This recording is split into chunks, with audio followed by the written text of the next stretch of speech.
I decided to elaborate on the rise and fall of Sick-Witted Records co-founder E40, current rap artist OMB Peezy, and former rap artist Neff the Pharaoh. Many are oblivious to the chain of events that occurred causing the friction between OMB Peezy and Neff the Pharaoh. Before we get in depth, let's give a backstory on both rappers. Neff the Pharaoh was signed to E40's label back in 2014, and rapper OMB Peezy was signed shortly after. Both Neff the Pharaoh and OMB Peezy glorify Vallejo, California and Mobile, Alabama as their upbringing, when in all actuality, both rappers lived in Sacramento, California. Neff the Pharaoh grew up in Atomas, a suburban neighborhood in Sacramento, California, while OMB Peezy grew up in the eastern part of Sacramento, California. Upon both rappers signing their 360 deals, each rapper in fact resided in Sacramento, California. And speaking of 360 deals, bro, I stumbled across a little segment that kind of, I don't know, the people speculate that this is some insight as to what happened, or, you know what I'm talking about? I get it. One claims where one is from, but not where they solidified their names. Neff the Pharaoh and OMB Peezy held a close relationship due to them being label mates, until Neff the Pharaoh was pistol whipped and robbed at gunpoint by OMB Peezy and his close friends. Let's elaborate on the story for many that are oblivious. Neff the Pharaoh was at his home with his son when he invited label mate OMB Peezy and others over to have a gathering. Present at the video game gathering, Neff the Pharaoh was accompanied by his first son, baby Neff. If only Neff the Pharaoh knew of the malicious intentions, there would have never been a video game gathering. OMB Peezy was as casual as can be, before signaling to the others the cue to execute the mission. Once eye contact was made, both men pulled two pistols out as Neff the Pharaoh attempts to grab his son. They begin pistol whipping Neff the Pharaoh to the ground. As his son hit blood with the slime dog. And you know, we gonna keep it lit though. We went through this already, but we going somewhere, bro. Begins to scream louder, OMB Peezy brings both men to a halt, forcing the men to retrieve the chains off of Neff the Pharaoh's neck, before leaving spitting on the unconscious rapper, leaving him defenseless in front of his son. All men fled through the garage door. This incident would cause so much friction between the label mates that Neff the Pharaoh would eventually part ways from E40's Sick-Witted Records, leaving OMB Peezy as the label's #1 priority. Neff the Pharaoh would go on to continue his music career as a solo artist. Briefly after the incident, Neff the Pharaoh would release a song with former SOB RBE member Young T.O. In the video, you'll notice Neff the Pharaoh without the chains on. Many may have even been oblivious to the fact that Young T.O. threw straight direct shots at Sick-Witted Records, stating, "Thank you, Neff, for the first show. Can't mess with 360s because I'm worth more." And some would say it was already some little, you know what I mean, going on, right? Some favoritism, some, you know, this, that, and the third, bro. Please don't take it the wrong way. I went my own way. Capitalizing on the fact both Neff the Pharaoh and OMB Peezy signed 360 deals with E40 Sick-Witted Records. Let me elaborate for you all who may not know what a 360 deal is. A 360 deal is a contract that leaves the artist under no control and full control of the label, meaning they have no control of their royalties. In the world of contracts, it's like signing a prenup, right? Neff the Pharaoh has never addressed this incident publicly, but has gone on to do interviews elaborating on no longer being a part of E40's Sick-Witted Records, while rapper OMB Peezy went on to diss former label mate Neff the Pharaoh as far as making comments that Neff the Pharaoh as well as his mother could pass. I want you all to remember that the mouth is mighty powerful, because shortly after... Now, like I say, but people speculate that it was some pillow talking, some favoritism, this, that, and the third going on in the label, which led to this, that, and the third, right? I will say, bro, I stumbled across a little segment that possibly gives us some insight as to what happened. You know, we can never be too sure unless a nigga just flat out tell us, bro. Night, we had went to my manager. Shout out my nigga Ken too, I ain't gonna lie. My mom was we had went to Dennis, ate, chopped it up and shit. I had met 40 probably like a couple weeks later after that. Then I was fucking with him and shit. And I signed for about $20,000, $30,000, got $20,000, never seen the other 10. Paid $110,000 to get out the deal. Oh man, whoa, Oh whoa, whoa, god. whoa, whoa, wait. So you signed for 30, but you only received 20. I was supposed to get another 10 after the tape. You know, you get your advance and you get your after you Okay. I ain't never get that Did you ever ask him about that 10? Nah, I ain't never asked about it. I ain't even care. I Yeah. wasn't tripping. Are you sure it didn't go towards marketing or something like that? I'm not too sure. That's why I ain't give a fuck. Okay. Okay. So Is you sure it didn't go towards marketing or something like that?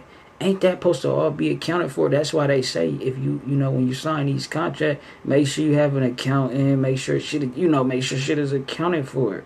You know what I'm talking about? you bought your way out for 110,000. Is this $110,000. is this money that you had in your back pocket? Was it an investor that came Hell no. along?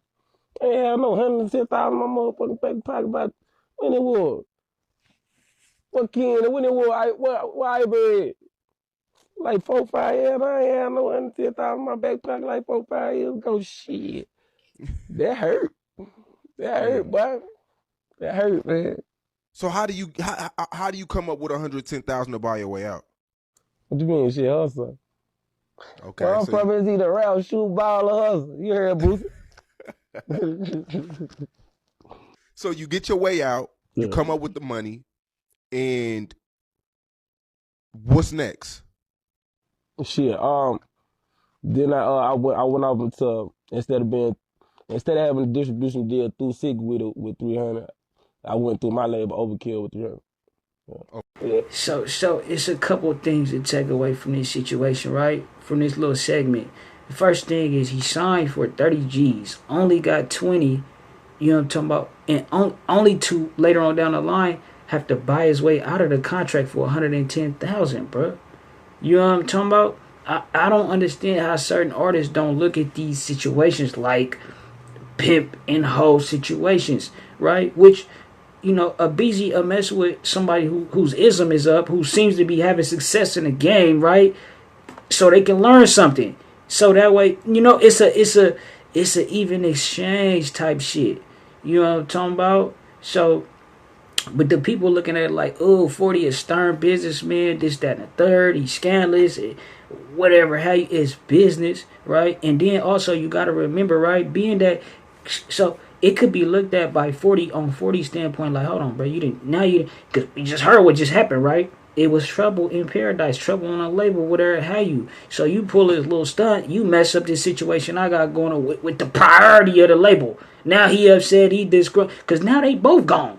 Nobody on sick with it, right? Well, at least out of them two, right? So he could be looking like, man, it's a double reimbursement. Especially say like if he was going to charge OMB Peezy 50 or whatever to get out of his contract, right? Initially, since you didn't messed up both of this situation for me, yeah, I need 110, bro. Whatever have you. And I ain't gonna lie, like these type of business practices is what turn people in the industry the way it get ugly, bro. They be feeling slighted and jaded and after going through so much bad business, bro. But he seen, I ain't gonna lie, one thing about OMB Peezy, he seemed like he on some player shit. He don't get too much, he don't wear his emotions on his sleeve, whatever have you. And it's a good thing, bro. I've been seeing him, bro, in the little, on the net and like with some of the streamers. I seen him with Zoe Spencer, and it be hella little shit like that didn't came up with his name, but he be keeping it player. We gonna keep it lit, bro. I guess it was a Roddy Rich video shoot in Atlanta, Mm. and your name came up about a shooting or something like that during the COVID, couple years back. And it was so odd because your name is not like when in rap you have like a clean name, like we talked about earlier. You're not mentioned really no beef, Yeah, I be no chilling. rap beef, I should say. Yeah, I be chilling like a motherfucker. I be chilling Yeah, like a but so villain, we fool. seen that, and the fans everybody was confused. Can you talk about that a little bit? Shit. Goddamn. You remember Soulja Boy shit? When he like, man, so I look, 5 niggas coming through the house. Yeah. I see him in the world right there. Pow, I snatch the mask off. I see who it was. I shoot him again. Pow. My partner come, I go close the door, I hide behind the door. I hear somebody running down the hallway, I open the door again, get the shoe, pop, pop, pop, it's my partner. He's like, give me the gun. You feel me? I'm like, yeah, man, give me the shit, nigga. Yeah. Real talk. Boom, we leaving the house, running out the house, I see the nigga on the floor again, I know him. I fall, he's still screaming shit, fuck. He said, I knew who he was. He said, you knew who he was? He said, I knew who he was, bro. I'm getting proud of this shit. Do you get arrested that day? Nah, I got arrested for it. I didn't even know that shit was going on, bro. I got arrested for that shit like 7 days after that shit had happened. Oh God, I'm at the house. Just got my tails, my nails and shit. The police lady talk about me and shit. I think she was playing with me though. She like, we got your nails, deal. Yeah, I'm playing. You know, they snatch me out that bitch like baby boy. Hey, you know how they snatch Day and ropes in the house? Man, ain't got no shirt on, they grab me. I come out, my whole hallway filled with helmets. I damn, Peezy. Yeah. Did they question you about it? Nah, they ain't quitting. They locked me straight up. Yeah, they locked me up. What were you charged with? Shit. 3 aggravated assault with a dealer.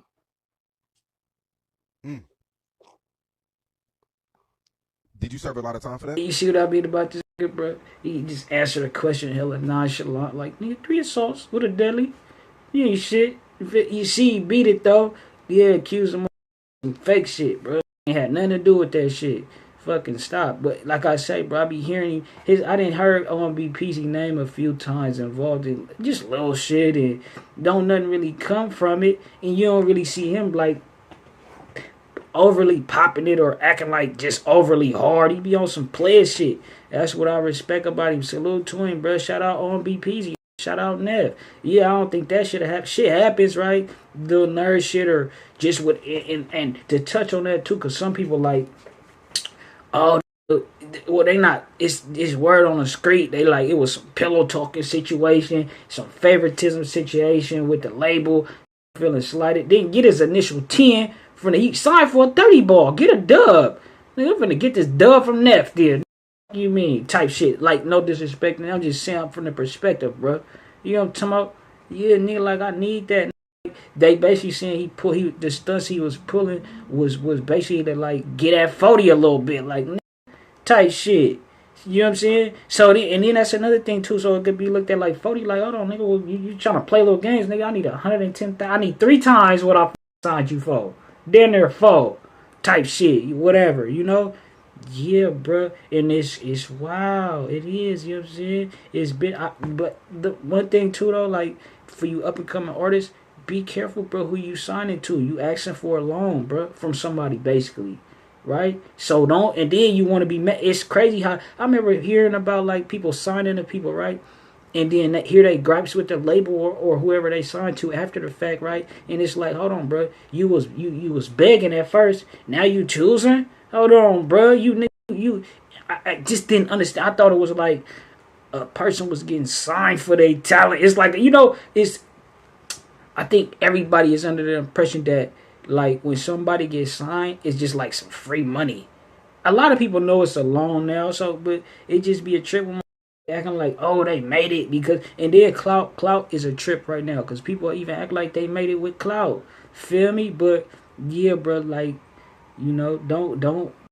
It just a lot of misconceptions. In the crazy thing too, like look at in the music industry, it'll come across like, oh, this some, you know, like only if you in business with like real companies, bro.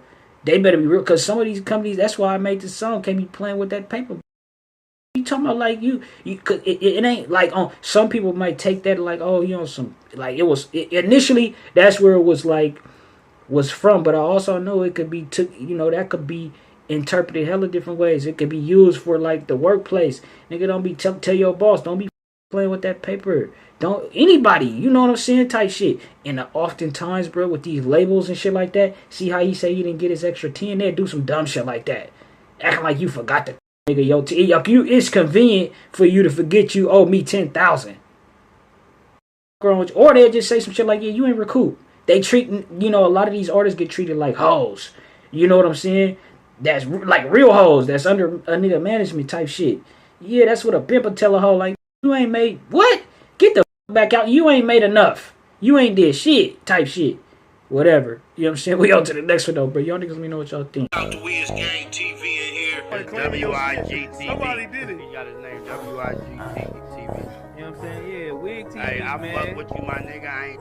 WIG gang, shout out. Hey, that's the king of the California right there. Y'all subscribe to WIG gang TV. Keep playing with that paper, ho. Nigga need that yaper, need it now and not later, ho. Say, ho,